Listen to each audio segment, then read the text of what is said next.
আপনি কি এমন মানুষ যে সবাইকে হ্যাঁ বলেন, সাহায্য করেন, সময় দেন, নিজে কষ্ট পেয়েও অন্যকে খুশি রাখেন, আর রাতে একা একা বসে ভাবেন?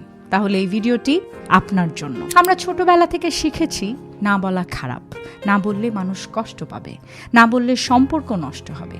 তাই আমরা হাসি মুখে হ্যাঁ বলি সব কিছুর জন্য, আর ভেতরে ভেতরে মরে যাই। কিন্তু সত্যি কথা হলো, প্রতিবার আপনি অন্যকে হ্যাঁ বলার সাথে সাথে নিজেকেও না বলেন, নিজের স্বপ্নকে না বলেন, নিজের সময়কে না বলেন, নিজের শান্তিকে না বলেন। আর যে মানুষ আপনার না শুনলেই দূরে সরে যায়, সে আসলে আপনাকে কোনোদিন ভালোবাসেনি, সে শুধু আপনার সেবা নিয়েছে। না বলা স্বার্থপরতা নয়, না বলা মানে নিজেকে সম্মান করা, নিজের সীমানা তৈরি করা। আজ থেকে একটা ছোট্ট অভ্যেস তৈরি করুন। কেউ কিছু চাইলে সাথে সাথে হ্যাঁ বলবেন না, একটু থামুন, ভাবুন, নিজেকে জিজ্ঞেস করুন যে এটা কি আমি সত্যি করতে চাই।